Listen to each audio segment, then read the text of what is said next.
Hello everyone, आप सभी को इस Setu platform alpha pi arts classes में स्वागत है। मैं हूं अनमोल आर्य और आज जिस विषय पर चर्चा करेंगे, जिस विषय का नाम है साइकोलॉजी क्लास 12, जिसको हिंदी में बोला जाता है मनोविज्ञान, उसका जो हम लोग मोस्ट इम्पोर्टेंट और अभिव्यय प्रश्न जो है देखेंगे। तो बिना कुछ देर किए हुए जो चैप्टर फर्स्ट है, जिसका नाम है मनोवैज्ञानिक गुणों में भिन्नताएं, इसके बारे में जानेंगे। इसका जो है थ्योरी हमारा जो सेकेंड चैनल है GS बाई, वहाँ पे जो है पढ़ा दिया गया, तो उस पर जो है आप आसानी से जाकर देख सकते हैं। वो जो लाइव होता है मेरा स्टूडियो से ही लाइव होता है। तो ये सब बातें तो होती रहेगी, बट चलिए देखते हैं प्रश्न की तरफ। चैप्टर 1 का नाम है मनोवैज्ञानिक गुणों में क्या तो भिन्नताएं याद रखिए, यानी कि मनोवैज्ञानिक जो गुण है, इस मनोवैज्ञानिक गुण में भिन्नताएं क्या होती है। सबसे पहले हम लोग समझेंगे मनोवैज्ञानिक होता क्या है। तो अगर थोड़ा सा देखिएगा मनोवैज्ञानिक, तो याद रखेगा कि सामाजिक विज्ञान की वह शाखा जिस शाखा में मानव के जिस शाखा में मानव के गुणों के बारे में हम लोग अध्ययन या तो स्टडी करेंगे, उसे ही मनोविज्ञान कहते हैं। क्योंकि इस मनोवैज्ञानिक में जो मानव होता है, उस मानव के हर क्रियाकलाप के बारे में क्या किया जाता है, तो जो है अध्ययन किया जाता है, उसे मनोवैज्ञानिक कहते हैं। देखिएगा जिसमें सबसे फर्स्ट प्रश्न तो है नहीं, शायद टाइपिंग मिस्टेक हो गया, बट कुछ चीजों के जो आप लोग केयर करते जाइएगा। सेकंड क्वेश्चन है, किसने बुद्धि को व्यक्ति की सार्वभौमिक क्षमता के रूप में परिभाषित किया था। यानी कौन से साइंटिस्ट थे जो कि बुद्धि को जो है व्यक्ति की सार्वभौमिक क्षमता के रूप में परिभाषित किए थे। तो याद रखिएगा यहाँ जो थे बिने जी जो है, जिसको पूरा नाम था अल्फ्रेड बिने जो थे, जो कि सबसे प्रथम इस बुद्धि को जो व्यक्ति है, इस व्यक्ति को सार्वभौमिक क्षमता के रूप में परिभाषित किए थे। इसे याद रखिएगा। और बिने से पूछा जाता है एक और प्रश्न कि जो है बुद्धि पर सर्वप्रथम किसने वर्क किया, तो काम किए थे, तो बिने के द्वारा सन 1905 में किया गया था। हमारा नेक्स्ट प्रश्न है, किसने बुद्धि को त्रितत्वीय सिद्धांत कहा था। कौन सा सिद्धांत? त्रितत्वीय सिद्धांत कहा था। तो त्रितत्वीय सिद्धांत जिसका नाम था लुई थ्रस्टन के द्वारा बताया गया कि बुद्धि जो है त्रितत्वीय सिद्धांत है। इसे याद रखिएगा। थ्रस्टन के अनुसार बुद्धि को जो है और जो है कुछ जो है सर फैक्टर में बांटा गया था, जिसमें कुल टोटल 7 फैक्टर में बांटा गया था। P factor, N factor, S factor, M factor, इस प्रकार से किया गया था। नेक्स्ट है हमारा फोर प्रश्न कि बुद्धि के द्विकारक सिद्धांत का प्रतिपादन किसने किया था। कौन सा सिद्धांत है? तो यह जो था द्विकारक सिद्धांत, जिसको बोलते हैं 12 फैक्टर ऑफ प्रिंसिपल। तो यह जो किए थे चार्ल्स स्पीयरमैन के द्वारा किया गया था। याद रखिएगा कितना में सर? तो यह जो किया गया था सन 1927 ईस्वी में जो है इस जो बुद्धि है, इस बुद्धि का द्विकारक सिद्धांत प्रतिपादन किया गया था। नेक्स्ट प्रश्न की तरफ बढ़ते हैं, देखते हैं। नेक्स्ट प्रश्न है 5, निम्नलिखित में से कौन सृजनात्मक चिंतन की अवस्था नहीं है। क्या कि सृजनात्मक जो है चिंतन की अवस्था नहीं है, तो यह जो है धारण जो है, जो कि किसी भी सृजनात्मक चिंतन की अवस्था नहीं है। नेक्स्ट मेरा है प्रश्न 6, मानसिक उम्र के संप्रत्यय को किसने सर्वप्रथम जो है प्रस्तुत किया था। तो यह जो है दोनों किए थे, बिनेट एवं साइम, दोनों के द्वारा किया गया था। ऑप्शन नंबर डी जो इसका राइट आंसर। नेक्स्ट है, निम्नलिखित बुद्धि परीक्षणों में से कौन सा शाब्दिक बुद्धि परीक्षा है। यानी कि कौन सा परीक्षण जो है जिसमें जो है शाब्दिक बुद्धि परीक्षा है। देखिए याद रखिएगा, शाब्दिक बुद्धि परीक्षा जो है स्टैनफोर्ड बिनेट स्टैंड के द्वारा दिया गया था। इसे ध्यान दें, ऑप्शन नंबर बी जो इसका राइट आंसर। नेक्स्ट है 8, बुद्धि को किनके सिद्धांतों को एक कारक यानी कि सिंगल फैक्टर सिद्धांत कहा गया। तो यह जो है सिंगल फैक्टर सिद्धांत बिने के द्वारा बोला गया कि बुद्धि जो है जो कि एक कारक है, तथा बुद्धि जो द्विक कारक का सिद्धांत चार्ल्स स्पीयरमैन के द्वारा दिया गया था, तथा बुद्धि का तृतीय सिद्धांत या तो बोले तो बहुत तत्व सिद्धांत लुई थ्रस्टन के द्वारा दिया गया था। नेक्स्ट है मेरा प्रश्न 9, नए एवं मूल्यवान विचारों को देने की क्षमता को क्या कहते हैं। यानी कि नया और नई विचारों को देने की क्षमता जो होती है क्या कहलाती है। तो इसे याद रखिएगा, सृजनशीलता कहा जाता है। कि किसी व्यक्ति को जो है नया मूल्यवान चीज दे रहे हैं, नया विचार दे रहे हैं, तो उस क्षमता को क्या कहा जाता है। तो उस क्षमता को जो है सृजनशीलता कहा जाता है। नेक्स्ट मेरा प्रश्न है, अल्फ्रेड बिने किस क्षेत्र के योगदान के लिए जाने जाते हैं। तो सभी लोग जानते हैं कि अल्फ्रेड बिने जो है बुद्धि के सिद्धांत के लिए जाने जाते हैं। नेक्स्ट 11, मानसिक उम्र मापक क्या है। क्या मानसिक उम्र मापक क्या है, तो ये चीज याद रखिएगा। मानसिक उम्र मापक जो है बुद्धि के निरपेक्ष स्तर का, यानी कि मानसिक उम्र जो है मापक कहलाता है कि जो भी बुद्धि हो तो उस बुद्धि का क्या हो, निरपेक्ष स्तर, है। Option number A. नेक्स्ट मेरा प्रश्न है, निम्नलिखित में से कौन आनुवंशिकता तथा पर्यावरण की जटिल अनंत क्रियाओं का परिणाम होता है। क्या क्या आनुवंशिकता तथा पर्यावरण की जटिल अनंत क्रियाओं का परिणाम होता है। ये चीज याद रखिएगा। इसका जो परिणाम जो होता है, अगर ऑप्शन की तरफ अगर देख लिया जाए तो इसका जो है बुद्धि, क्या सर कि बुद्धि है नहीं, ऑप्शन नंबर डी जो इसका राइट आंसर है। नेक्स्ट है हमारा 13 प्रश्न कि व्यक्तित्व, यहाँ पे व्यक्तित्व होगा, ठीक, थोड़ा सुधार लीजिएगा, टाइपिंग में मिस्टेक हो जाता है। व्यक्तित्व भिन्नता का अर्थ क्या होता है, यानी कि व्यक्तित्व भिन्नता, अगर आप लोग जो 12th का जो साइकोलॉजी का जो फर्स्ट प्रश्न जो जब फर्स्ट पेज पढ़िएगा तो फर्स्ट पेज में जो है आपका जो व्यक्तिगत भिन्नताओं के बारे में जिक्र किया गया। तो यहाँ पे प्रश्न बोला कि व्यक्तित्व भिन्नता का अर्थ क्या होता है। तो इस याद रखिएगा, व्यक्तित्व भिन्नता का अर्थ होता है कि व्यक्तियों की विशेषताओं में अंतर होना चाहिए तथा व्यक्तियों के व्यवहार पैटर्न में भिन्नता। जैसे माना जाए आप किसी दूसरे व्यक्ति से कब आप भिन्न कर सकते हैं, माना जाए आप जो है ज्यादा मोटा या पतला है तथा बगल वाला क्या है आपसे ज्यादा लंबा है, छोटा है या नाटा है।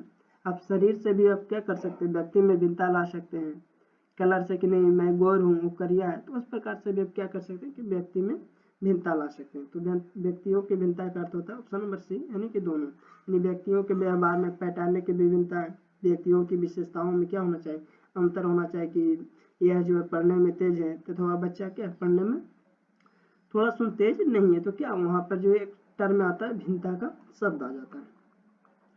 नेक्स्ट है, बुद्धि को अमूर्त चिंतन के योग्यता के रूप में किसने परिभाषित किए थे।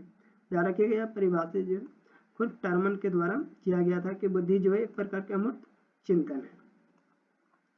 नेक्स्ट है, बुद्धि के विषय पर शोध कार्य करने वाले पहले मनोवैज्ञानिक कौन थे। तो ये जस्ट बताए थे, पहले मनोवैज्ञानिक बीने थे, कब किए थे सर, तो याद रखिएगा यह जो था बाबू 1905 ईस्वी में सबसे पहले बीने जी ने जो थे बुद्धि के विषय पर शोध क्या किए थे, तो वर्क किए थे। नेक्स्ट देखते हैं, नेक्स्ट है कि बुद्धि के कितने प्रकार हैं। क्या सर कि बुद्धि जो है इस बुद्धि को कितने प्रकार है, तो याद रखिएगा बुद्धि का कुल 4 प्रकार है। याद रखिएगा अलग अलग सर साइंटिस्ट थे अलग अलग बताए थे कि बुद्धि चार प्रकार का होता है, लेकिन आगे जब चलिएगा तो थलस्टन आते हैं, फिर गवर्नर आते हैं, उनके अनुसार बुद्धि भी अलग अलग टर्म में बांटा जाता है, बट इसका एक्यूरेट आंसर जो होगा 4 हो गई चीज, याद रखिएगा। नेक्स्ट है, मनोवैज्ञानिक में किस व्यक्ति ने व्यक्तिगत भिन्नता के संप्रत्यय को सबसे पहले प्रकाश में लाया, यानी कि कौन से मनोवैज्ञानिक थे जो कि बोले थे कि व्यक्ति जो है इस व्यक्ति को व्यक्तिगत भिन्नता, कैसे व्यक्तिगत भिन्नताओं को सबसे पहले प्रकाश में लाने वाले साइंटिस्ट कहते हैं, साइकोलॉजिस्ट का क्या नाम था, तो याद रखिएगा जिनका नाम था गॉल्टन। कैसे गॉल्टन जो बोले थे कि जो व्यक्तिगत भिन्नता है इसको सबसे पहले प्रकाश में लाए थे कि व्यक्तिगत भिन्नता एक दूसरा से व्यक्ति जो है भिन्न जो है किस प्रकार से अलग होता है। नेक्स्ट है हमारा, किसने सामाजिक बुद्धि के विचार को प्रस्तुत किया, यानी किसने जो है सामाजिक बुद्धि, आप लोग जब थ्योरी में पढ़ेंगे तो इसके बारे में हम जिक्र किए थे, कौन सा सामाजिक बुद्धि की बुद्धि को जो है 3 प्रकार में इसे जनरली बांटा गया था। एक बांटा गया था प्रत्यक्ष बुद्धि, एक अप्रत्यक्ष बुद्धि तथा तीसरा सामाजिक बुद्धि।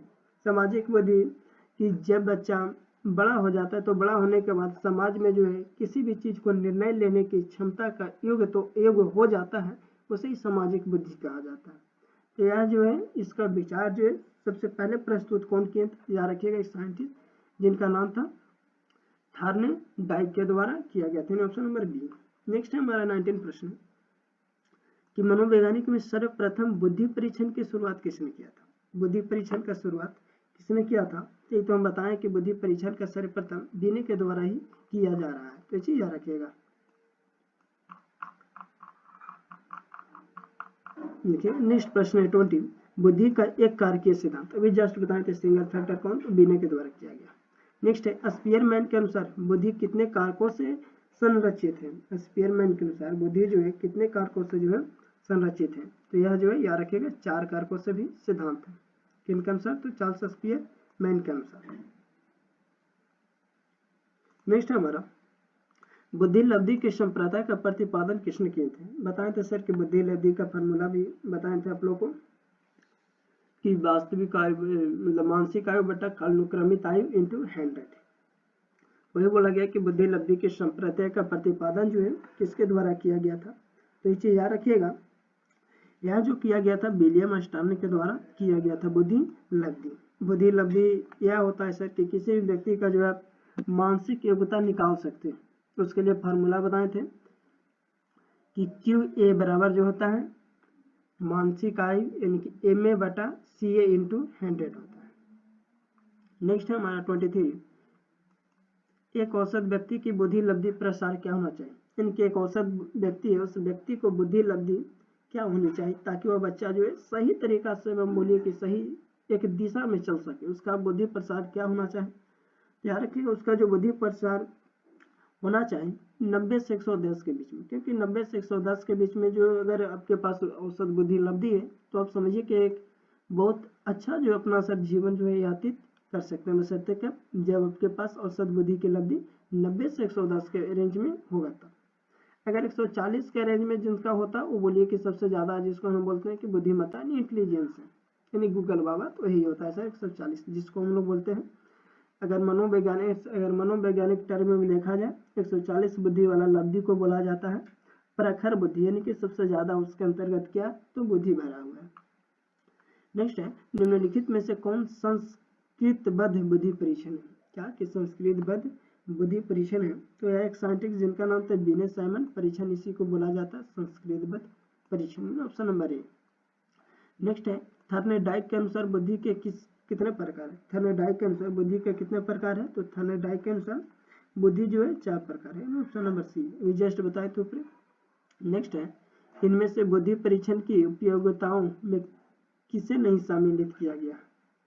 क्या कि किसे नहीं सम्मिलित किया गया है? ये चीज याद रखिएगा। बाल निर्देशन में यस, क्योंकि सर बाल निर्देशन में बुद्धि को परीक्षण किया जाता है।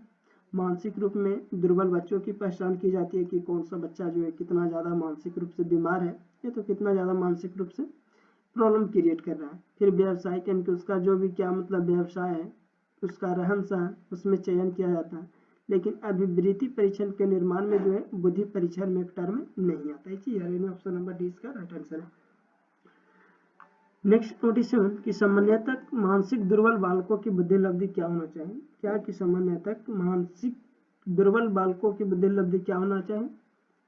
होती है 85 से नीचे ही होती है। जो दुर्बल जो बच्चे हैं, दुर्बल बच्चे का मतलब जो सुस्त बच्चे हैं उनका जो है बुद्धि लब्धि 85 से नीचे ही होती है। नेक्स्ट है संवेगात्मक बुद्धि पद का प्रतिपादन किसने किया था? क्या कि संवेगात्मक बुद्धि प्रतिपादन का परीक्षण किसने किया था? तो ये चीज याद रखिएगा, जिनका नाम था सेलेब तथा मेयर के द्वारा यह बात की गई थी। नेक्स्ट मेरा 29 थ्रस्टन के अनुसार बुद्धि में कितने प्राथमिक मानसिक योग्यताएं उपस्थित होती है? थ्रस्टन के अनुसार बुद्धि को तो सिर्फ 4 भाग में बांटा गया था, ठीक है, लेकिन इस थ्रस्टन के अनुसार बुद्धि में कितने प्राथमिक यानी कि फर्स्ट जो है मानसिक योग्यता उपस्थित होती है? तो याद रखिएगा यह जो होता है कुल 7 होता है, यानी ऑप्शन नंबर बी। नेक्स्ट है जिन व्यक्तियों की बुद्धि लब्धि 90 से 110 के बीच में होती है उन्हें क्या कहते हैं? उन्हें याद रखिएगा, उन्हें जो बोला जाता है सामान्य। भी जस्ट बताए थे कि 90 से 110 के बीच में रहेगा तो समान होगा सर। जड़ सर, जड़ किसको कहते हैं? जड़ का मतलब होता है बाबू, जिसको याद रखिएगा बुद्धि रेंज कितना इनके 10 से 20 के बीच में होगा उसको जड़ कहते हैं। मूड जो होता है 20 से 25 के बीच में होता है। प्रतिभाशाली जो होता है 120 से प्लस होता है प्रतिभाशाली। नेक्स्ट है 31 संवेगात्मक बुद्धि यानी जिसको बोलते हैं EQ। यहाँ EQ के तत्वों में निम्नलिखित में से किसे नहीं रखा जाता है? याद रखिएगा यह जो है नहीं रखा जाता है, जिसको बोलते हैं दूसरे को धमकी देना, इसके बुद्धि में इस चीज को नहीं रखा जाता है। नेक्स्ट हमारा जिन व्यक्तियों की बुद्धि लब्धि 80 से 89 के बीच होती है उन्हें क्या कहते हैं? क्या कि 80 से 89 के बीच होती है उन्हें क्या कहते हैं? याद रखिएगा उन्हें जो है